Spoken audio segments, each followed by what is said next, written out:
Today we're going to talk about something that I really believe the unfaithful spouse both specializes in and deals with at least every week, for some every couple of days. And I have to say this to unfaithful spouses pretty frequently, and that is basically this statement: you have to give up the right to defend yourself. Now let me throw out a small disclaimer. I am not talking today about court cases or child support or the divorce process in terms of legal ramifications. I'm only discussing the fact that when you're dealing with your spouse, especially as an unfaithful spouse, you have to give up the right to constantly defend your behavior, because if you constantly do that, you're going to be perceived by your betrayed spouse as an unsafe individual. And whenever the betrayed sees you as unsafe, you just can't win. You see, Samantha told me something one day that it took a couple of days for me to get, but once I got it, and then once I talked to a couple of other people about it, it really pierced my heart. And she said to me one day, she said, the more you try and defend yourself, the more that you prove to me that you are not safe.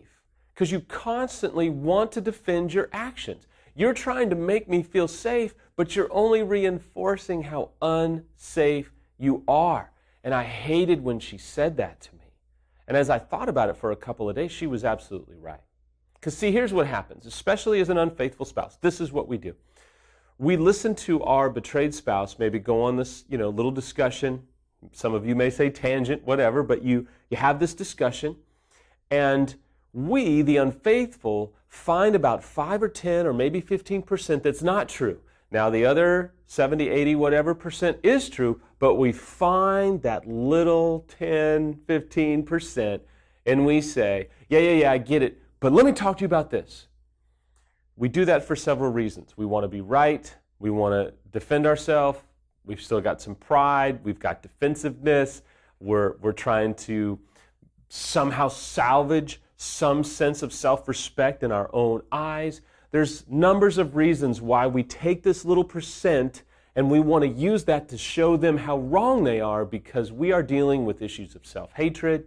We're dealing with issues of inadequacy, insecurity. I mean, it's a pretty deep rabbit hole. But the more that we defend ourselves, the more that we prove we're not safe.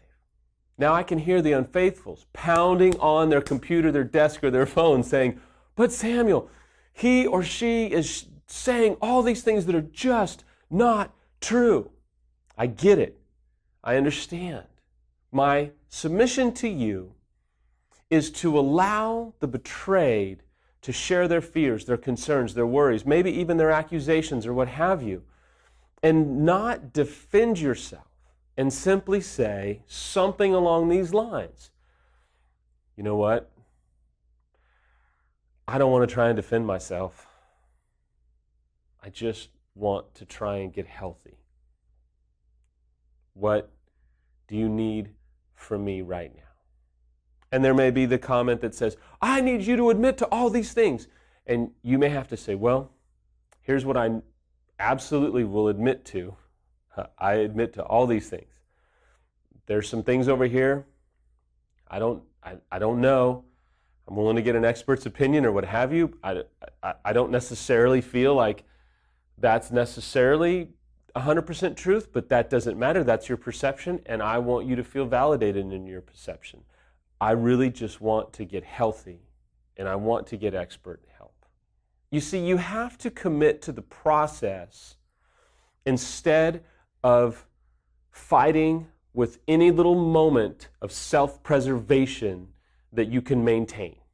I did that all the time. We would fight, and I would say, and I would look, because I'm an arguer, and I'm a debater, and I wanted to be an attorney, and I can look, and I used to debate people on the college campus.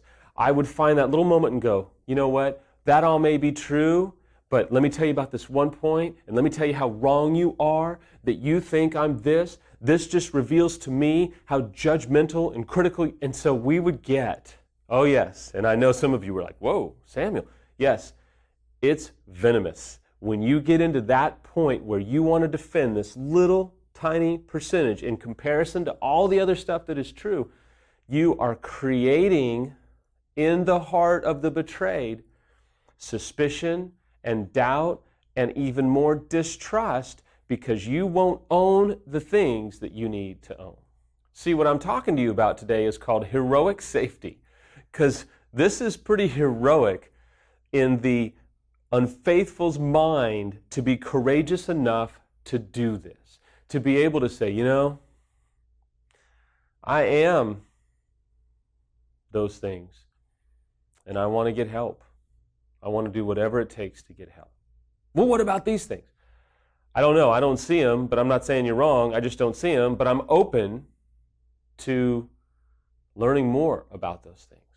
You see, unfaithful, there's some battles you cannot win, because there is a point where kind of in the process, the betrayed may say to you, and I call it time to scorch the earth. They're going to say, well, you know what? All of that doesn't mean anything because you cheated. It's a true statement. And there's moments where you're going to be driving and your spouse screams that, shouts that, texts that, or whatever to you, and you have to go, yep, I got to own that. And it is the scorching of the earth, and it sucks, but it's true.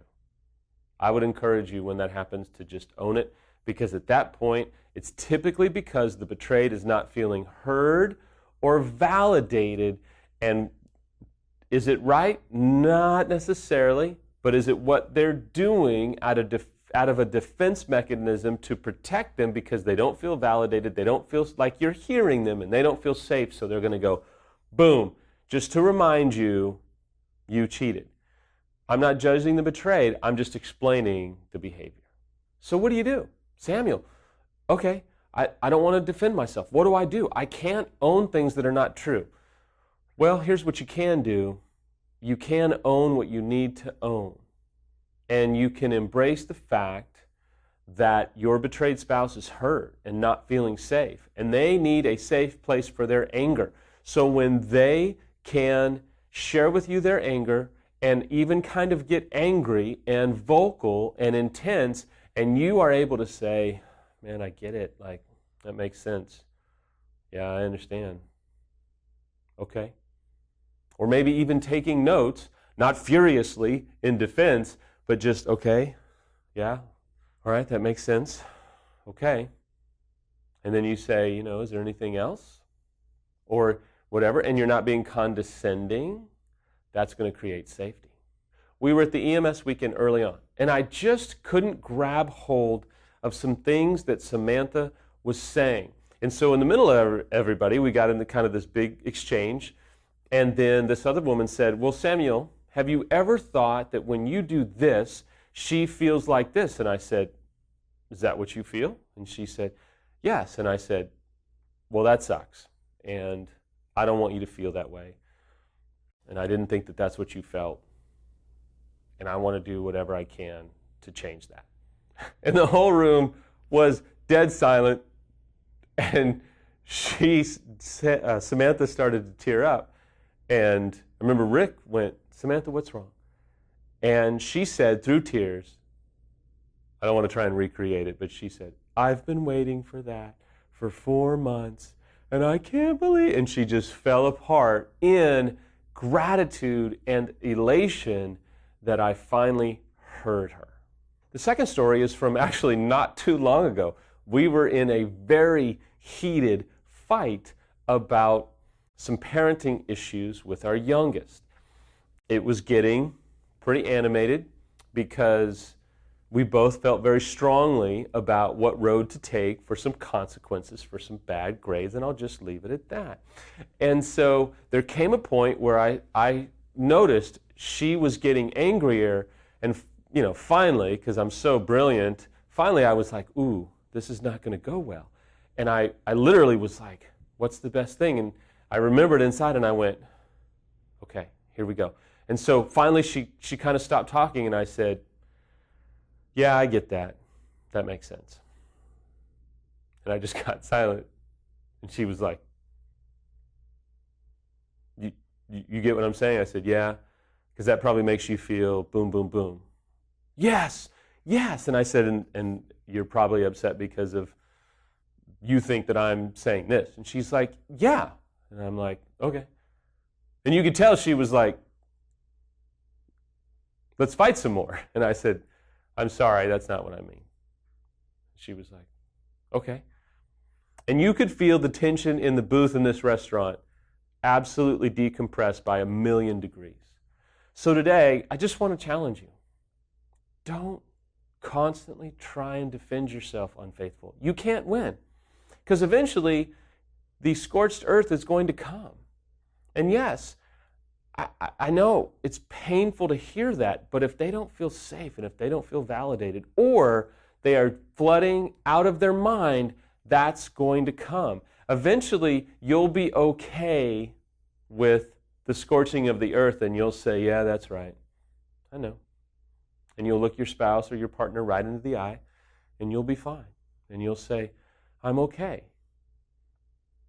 I've owned what I've done. I'm not going to live in self-hatred. I'm going to try and make this whole process safe for both of us.